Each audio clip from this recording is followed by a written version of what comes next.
Բարի երեկո սիրելի հեռուստադիտողներ, մենք շարունակում ենք հետևել կարևորագույն իրադարձություններին։ Այսօր կզրուցենք քաղաքագետ Էդգար Առաքելյանի հետ։ Բարի երեկո, պարոն Առաքելյան, շնորհակալություն հավերընթունելու համար։ Այսօր քաղաքացիական պայմանագրում ընտրություններ են ներքին, ցուցակում տեղի համար։ Դուք նույնպես մասնակցում եք։ Ես կարդացի, այնտեղ տարբեր մարդիկ տարբեր թվեր ունեն, չէ՞, եւ նայեցի մի քանի հայտնի ԿՊԱ-ականներ, պաշտոններ ունեցող, բավական հետ թվեր ունեն 254, 225 եւ այլն, եւ հանրապետականը գրում է, որ սա ծխածածկույթ է, որ հին ԿՊԱ-ականները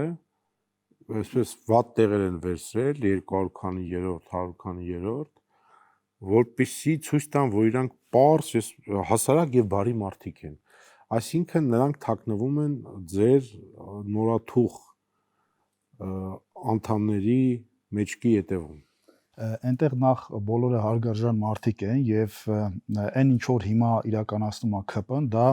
բացառիկ երևույթ է Հայաստանի քաղաքական պատմության մեջ, երբ առաջին անգամ ոչ թե օրինակ, ասենք Սերժ Սարգսյանի նման կարող էր նստել միանձնյա ցուցակ գրել կուսակցության համամասնական, այլ հաշվի են առնում ըստ էության կուսակցական ակտիվին եւ ժողովրդավարական այսպես սկզբունքներով ձևավորում են սեփական համամասնական ցուցակը, ընդ որում այդ ձեր կողմից նշած, չգիտեմ, երբ որ մարդիկ շատ ավելի 200 կամ այլ համարներ ունեն, դա պարզապես այբենական կարգով ընտրված համարներ են։ Ես իմ այբենականը իմ ազգանունը Առաքելյան է, այդ առումով բախտս բերել է, շատ ավելի բարձր տեղում եմ, իսկ մյուսներինը Ռուբինյանի բախտը չի բերել, Ռուբինյանը ըստ էության բավականին ուրեմն 200, եթե չեմ սխալվում, եւ այդ առումով բնականաբար, ասենք, էլի ժողովրդավարություն է գործել, ոչ թե մարդիկ որոշել են անձնական ցանկություններով, թե ով որ համար ուրեմն հորիզոնականում կլինի, եւ դա մեծ առումով ոչ մի բան չի որոշում, քանի որ դա ընդամենը այդ ցուցակի համարներն են, որը պետքա ընտրողը գա, այդ ցուցակով ընտրություն կատարի եւ վերջնական համարները որոշվեն։ Ծխածածկույթ չէ։ Դա ծխածածկույթ չէ, դա ըստ էության ժողովրդավարության դրսևորում է, որ չար են եւ որը օրինակելի է ըստ էության հանրապետականի եւ մյուս կուսակցությունների համար եւ առաջիկայում ընտրություններին մենք կտեսնենք, թե օրինակ հանրապետականը եւ մյուս կուսակցությունները, ովքեր խոսում են ժողովրդավարության մասին, ինչպես են ձևավորելու իրենց ուրեմն համամասնական ցուցակներ։ Լավ, պարոն Առաքելյան, պարչի ոնց ընդեմ նստում է մի հոգի, գրում է, որը որից է։ Դե ես էլ այդ մասին եմ ասում եւ դրա համար զարմանալի է եւ զավեշտ է հիշեցնում, երբ որ օրինակ հանրապետականը կամ մեկ այլ նմանատիպ կուսակցություն խոսում է ծխածածկույթից կամ ժողովրդավարությունից կամ ընդհանրապես ցուցակ կազմելուց, երբ որ իրականում իրանց մոտ ըստ էության մի հոգիմարդ նստել է, չգիտեմ, մի քանի ժամում որոշել է, թե ով որ համարում կլինի, դա էլ երևի պայմանավորված մեկ այլ հանգամանքներով, թե ով որքան ինչ հնարավորություններ ունի, իսկ հիմա ուրեմն քաղաքացիական պայմանագիր կուսակցությունը ցույց է տալիս, որ ինքը ոչ միայն խոսում է ժողովրդավարությունից, այլ նաև կուսակցության ներսում ապահովում է բավարար ժողովրդավարություն։ Դե ընդհանրապես աքսիոմ է,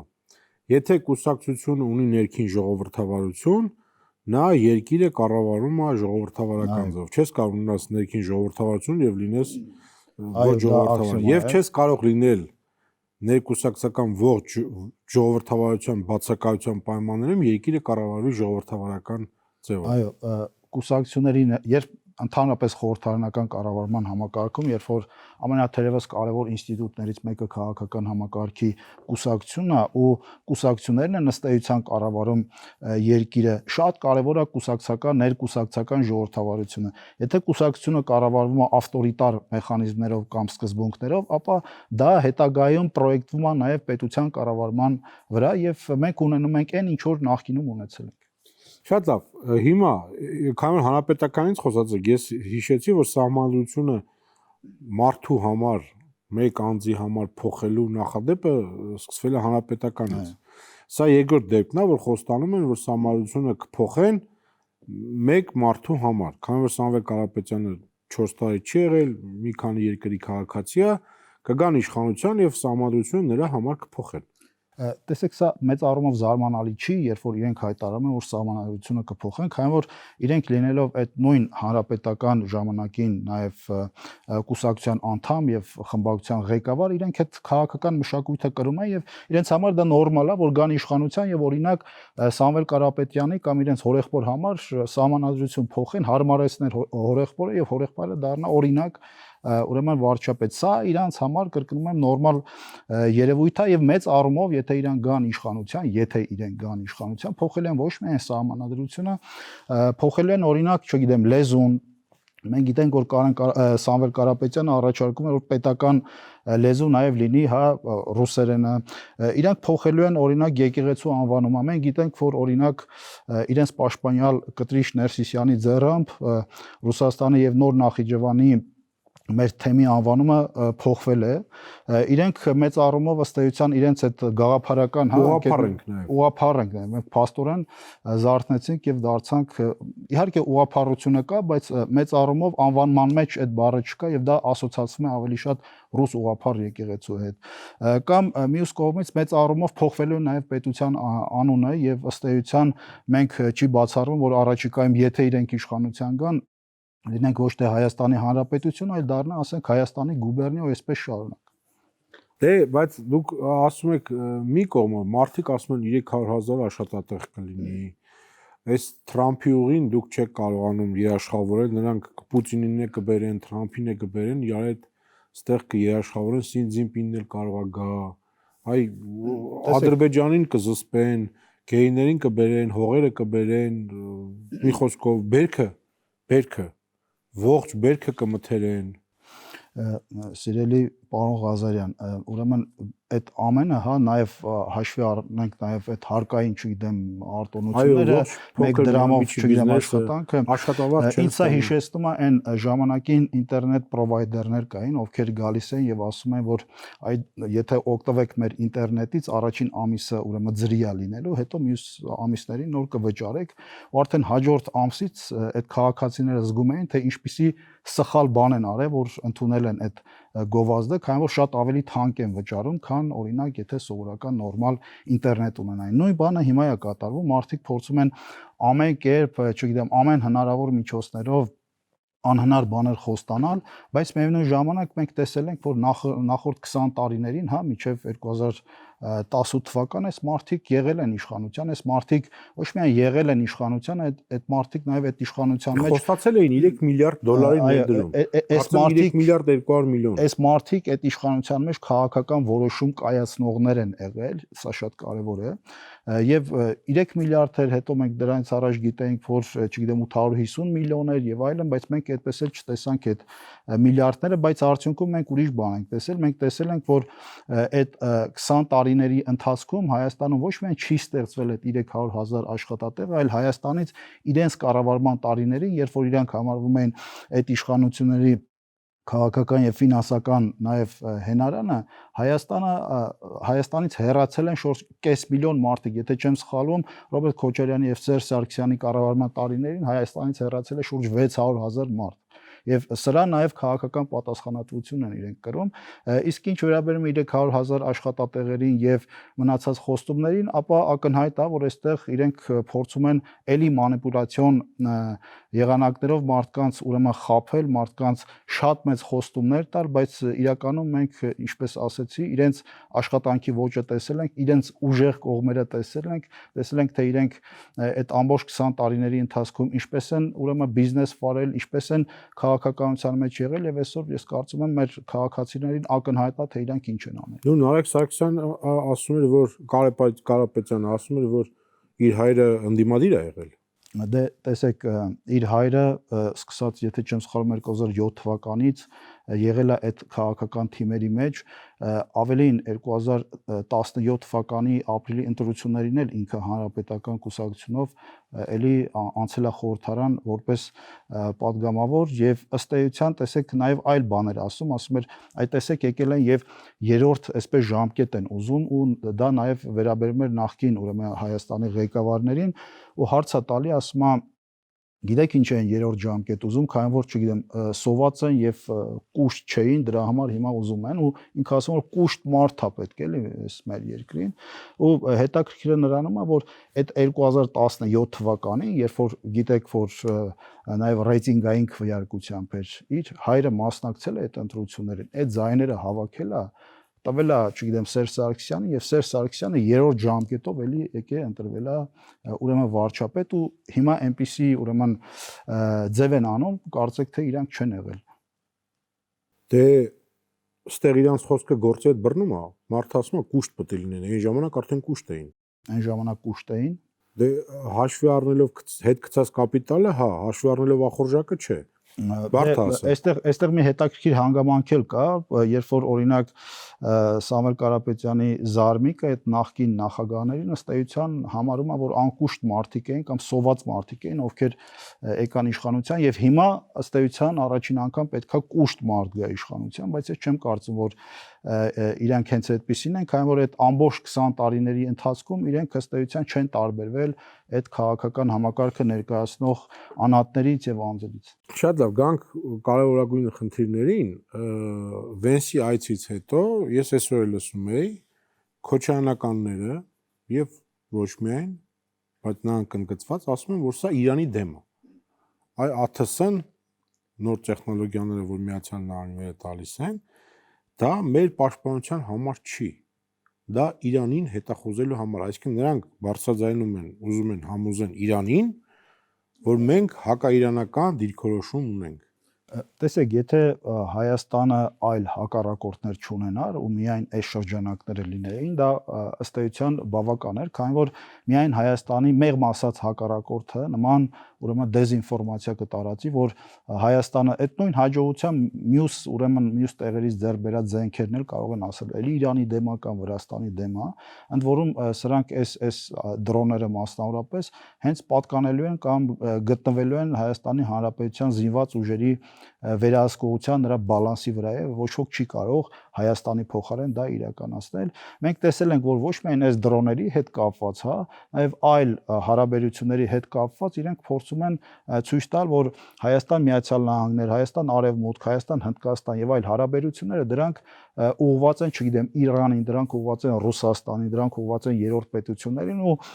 ցավալին նա է, որ այս շրջանակները, երբ որ Հայաստանը որևէ սուվերեն քայլ է կատարում, իրանց չի հետաքրքրում դա Հայաստանի շահերից բխում է, թե չի բխում։ Իրանց հետաքրքրում է առաջին Ռուսաստանի շահերին համապատասխանում է, թե չէ, Իրանի շահերին համապատասխանում է, թե չէ, չգիտեմ, Վրաստանի շահերին համապատասխանում է, թե չէ։ Նոր միայն վերջում իրանք կարող են մտածել Հայաստանի շահերի մասին, ու այս տեսանկյունից ես միշտ նշում եմ, որ հիմա մենք պետքա որպես պետություն էլի վերցնելով Միացյալ Նահանգների նախագահի դեվիզը, հա, America the first, դարձնենք Armenia the first ու խոսենք եւ մտածենք նախ եւ առաջ մեր ազգային պետական շահերի մասին։ Իսկ այս շրջանակները համոզված եմ էլի ցանկացած էլի նախաձեռնության պարագայում էլի կփորձեն ներկայացնել որպես, չգիտեմ, հակաիրանական, հակառուսական եւ այլն։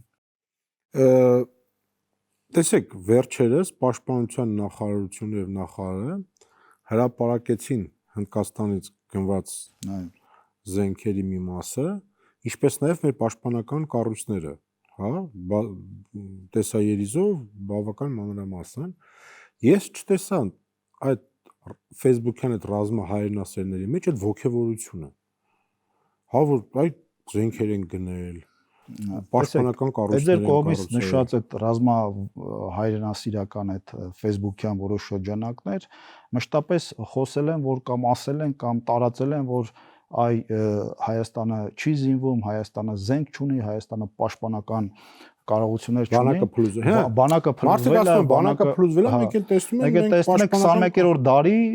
ժամանակակից զենք եւ զինամթերք, 21-րդ դարի պաշտպանական կառույցներ, 21-րդ դարի տեխնոլոգիաներ, պետքա ուրախանան։ Դե պետքա ուրախանային, բայց քանի որ իրանց համար ինչքան վատ լինի, այնքան իրանց համար լավ է լինելու, հա, իրանք այդ տրամաբանությամբ են շարժվում, հետեւաբար իրանք ընդհակառակը ուրախանալու առիթ չունեն, իրանք չեն կարող ուրախանալ, որ Հայաստանը ժամանակակից զենք զինամթերք կա ունենալու, որովհետեւ դա նշանակում է, որ իրենց կառուցած այդ միֆերը, հա, այդ քարոզչական ուրեմն միֆերը փլուզվում են, Հայաստանը զինվում է եւ քաղաքական առումով դա իրան դիվիդենդ չի տալիս։ Այստեղ էլի կրկնեմ, ինչքան վատ, այնքան իրանց քաղաքական դիվիդենդներ է տալի խոսալու, բայց քանի որ Հայաստանը եւ զինվում է, եւ տնտեսությունն է զարգանում, եւ տեխնոլոգիապես է հզորանում, եւ աշխարհի համար առաջին գերտերությունը գալիս է այստեղ, ասում է ես չգիտեմ, չիպերի գործարան եմ սարքում կամ արհեստական բանականության գործարան սարքում։ Առաջին անգամ համագումարին արհեստական բանականությամբ Ես ճիշտ ասած զարմացել եմ։ Ուղերձ հղվեց, տեսեք։ Ես ճիշտ ասած զարմացել եմ տեխնոլոգիական զարգացման մեջ ձեր իշխանությունից առաջ են։ Ես ճիշտ ասած զարմացել եմ, որ իրանք արհեստական բանականությունը օգտագործել են, քանի որ այդ իրանք գաղափարական, այսպես կամ աշխարհակաղակական ընկալումներին դեմ է, քանի որ իրանք միշտ փնովում են արևմտյան ամեն ինչ արևմտյան տեխնոլոգիաները, բայց չգիտես ինչու, չգիտեմ, օգտագործում են արևմտյան հեռախոսներ, արևմտյան, չգիտեմ, արհեստական բանականություն, իրանցից շատերը արևմուտքի քաղաքացիներ են ու այդպես շարունակ, բայց Հայաստանի Հանրապետության ու հայ ժողովրդին գտնում են, որ իրանց հեռանկարը կամ ճակատագիրը պետքա կապված լինի հյուսիսի հետ։ Պարոն Առաքելյան, ես շատ եմ լսում, այ ընդդիմադիրը ասում է, հա, լավ է, բայց արժանապատիվ չի։ Գիտեք, արժանապատվության այդ բառը շատ է օգտագործում այդ մարդկանց կողմից ու երբ որ մենք փորձենք էլի հետ գնանք այն ժամանակները, այդ տեսեք, ասում են,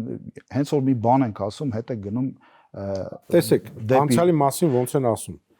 Այո, ընտրությունները կեղծվում էին, այո, թալան կար, այո, արդարադատություն չկար, այո, զորբայություն կար, այո, փող էինք ուտում, բայց արժանապատիվ էինք նայում աշխարհին, չէինք պարտվել։ Դե տեսեք, պարտությունը դա զուտ պատերազմը չի միայն, պատերազմը արձանագրում է իրողությունները։ Պարտությունը սկսվել է այն ժամանակ, երբ որ օրինակ, չգիտեմ, Ռոբերտ Քոչարյանը ԺԵԿ-ի այդ թղթով եկավ դարձավ, չգիտեմ, նախագահ, հետո տեղի ունեցավ հոկտեմբերի 27-ը, հետո տեղի ունեցան կեղծված ընտրությունները, հետո տեղի ունեցավ մարտի 1-ը, այդ ընթացքում Հայաստանի շատ կարևոր ռազմավարական գույքեր տրվեցին պարտքի դիմաց, չգիտեմ, կոնկրետ պետությանը, հետո Հայաստանը սկսեց թալանվել, հետո Հայաստանը որպես պետություն տնտեսապես եւ դեմոգրաֆիական առումով դարձավ տարածաշրջանի ամենաաղքատ եւ ուրեմն թույլ պետությունը ու այդ պատերազմը սկսվեց ըստ էության 2016 թվականի ապրիլյան ուրեմն հայտի իրադարձությունները, երբ որ Ադրբեջանը արդեն հասկացավ, որ կարող է այլևս ռազմական ճանապարհով հարցեր լուծել եւ ինքը փորձեց նաեւ այդ ժամանակ ուրեմն ռազմական, այսպես ասենք, գործողություններ սկսեց եւ պարտությունը ըստ էության այդ գործողությունների ըստ էության համադրությունը կամ այդ գործողությունների ամբողջությունը, որը մենք տեսանք ըստ էության 20 թվականին, այսինքն պարտությունը դա այդ 44 օրյա այդ իրադարձությունները չէին կամ միայն չէին, պարտությունը այդ ամբողջ շղթան էր, որը բերեց հանգեցրեց դրա։ Դա արդյունքն է այն ամենի, ինչը իրենք արել են ու ինչը դա համարում են արժանապատիվ։ Չգիտեմ, երկրից պետությունից գողանալը իրենք համարել են արժանապատիվ։ Ես այսօր կարդացի ռուս բարձրաստիճան պաշտոնյայի, որը ասում էր, որ հնարավոր է աբխազական այն երկաթուղին, որ Աբխազիայով է գալի, որը 20 տարի, 30 տարի փակ է, վերաբացել։ Մինչդեռ մենք գիտենք, որ դրա պայմանը Վրաստանի կողմից Աբխազիան հետ տալն է, որը դժվար է պատկերացնել, չէ՞ որ ռուսները Աբխազիան հետ կտան վրացիներին։ Եթե այդպես չի, վրացիները ընդհանրապես հրաժարվում են պաշտոնապես իրենց հետ քննարկում անել։ Ինչու են այս թեզը առաջ բերել։ Ասեմ, թրիփը շատ ուրեմն պլաներ է փոխել եւ Հայաստանի ապաշրջափակումը շատ պլաներ է փոխել եւ ես էլ եմ կարդացել ըստ էության այդ ինֆորմացիան, փաստացի նշանակում է, որ եթե իրանք հայտարարում են, որ հնարավոր է աբխազական երկաթգծը փակել, չէ, նա ավելի կարճ է։ Չէ, նա ավելի կարճ չի, ինքը գնում է դեպի Վրաստան, հետո Չէ, աբխազականը ավելի, եթե ընդդեմ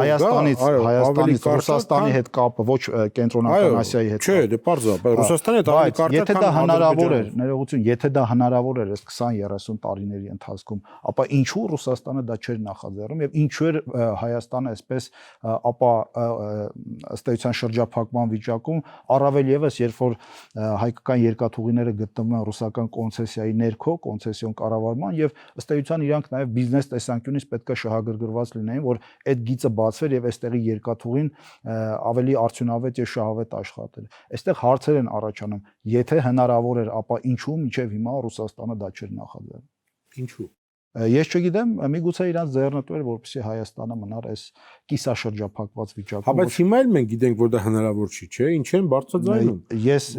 չեմ բացառում, որ դա հնարավոր լինի։ Ինչպես։ Դե ես կարծում եմ Ռուսաստանը եւ Վրաստանը նախկինում նման խոսակցություններ եղել էր, մենք մի ինչ որ միշտ լինում է ժամանակահատվածում, հա, որ երրորդ կողմը կգա այդտեղ օպերատորություն կանի եւ չգիտեմ, ինչ որ լուծումներ կտան եւ հաշվի առնելով այսօր Վրաստանի եւ Ռուսաստանի հարաբերությունները, ես կարծում եմ այդտեղ հնարավորություն կա, որ այդ აფղազական գիծը աշխատի։ Եվ դա ես կարծում եմ պայմանավորված է հենց թրիփի նախագծով։ Ռուսները նաեւ մեզ խոստանում են լավ ատոմական կառուցել, էժան ատոմական կառուցել, ամեն ինչ կառուցել, ապա շրջափակել, այսինքն այդ մարդիկ մեզ ասում են ամեն ինչ կանենք, որ ինչը խնդիր է, ինչի ենք մենք հրաժարվում։ Տեսեք, ռուսները մեզ ասում են, որ մեզ զենք կտան, եւ մենք դրա համար վճարել ենք ու ըստ էության մինչև հիմա այդ զենքի զգալի մասը Հայաստանում չէ, ընդ որում գումարը վերցրել են, ոչ իմ իմանալով ոչ գումարն է հետ վերադարձել, ոչ էլ զենքն է տրվել, ու ես որպես նաև քաղաքագետ մտահոգություններ ունեմ, որ ինչ որ պահի նույն էլի պատմությունը կարող է ուրեմն տեղի ունենալ ատոմակայանի հետ կապված։ Այդ բարձա, տեսեք, մեզ 20 տարի խափում ասում են, որ ռուսները նաև Ղարաբաղը կպաշտպանեն, որ նրանք մեր անվտանգության երաշխավորն են, եղավ են ինչ եղավ, ոչ են պաշտպանեցին, ոչ էս պաշտպանեցին, ճիշտ է, հիմա ասենք ընդդիմադիրները ասում են ռուսները մեղավոր չեն, մենք ենք մեղավոր, բայց գուցե այդ մարդիկ սխալվել են եւ հիմա հասկացել են իրենց սխալները։ Դե տեսեք, այդ մարդիկ նախ չեն ասում, որ մենք սխալվել ենք, եւ այդ մարդիկ իրանց քաղաքականության մեջ իմ տպավորությամբ ոչ մի բան չեն փոխել, երբ որ մենք լսում ենք էլի շատ ռուս պաշտոնյաների, ռուսական պաշտոնական լրատվամիջոցներով հնչող ուրեմն Հայաստանի եւ Հայաստանի իշխանությունների հասցեին հնչող այդ արտահայտությունները, ապա հասկանալի է, որ Ռուսաստանը ըստ էության չի փոխել իր քաղաքականությունը, չի զղջացել, չի գտնում, որ ինքը որևէ սխալ բան է արել Հայաստանի Հանրապետության հետ կապված եւ հետեւաբար ես կարծում եմ, որ տեսեք կապված ատոմակայանի հետ Հայաստանի կառավարությունը հստակ հայտարարել է, թե իրեն ինչ ատոմակայան է պետք։ Կան հայտեր, պետություններ, որոնք առաջարկել են եւ վերջնական որոշումը բնականաբար դեռևս կայացված չի իմ պատկերացմամբ եւ երբ որ որոշումը կկայացի, մենք կհասկանանք, թե ինչպիսի կամ որ երկրի հետ է Հայաստանի Հանրապետությունը ցանկանում աշխատել։ Գիտենք, որ արդեն որոշված է, որ մոդուլային ատոմակայան պետք է կառուցի, բայց թե որ երկրի հետ առաջիկայում կիմանանք։ Եվ վերջում ինչ տեղ եք ակնկալում, որ ցուցակում կլինեք։ Ես շատ չեմ կարող խոսել այդ մասին, գնում են ժողովրդավարական ընտրություններ եւ մեր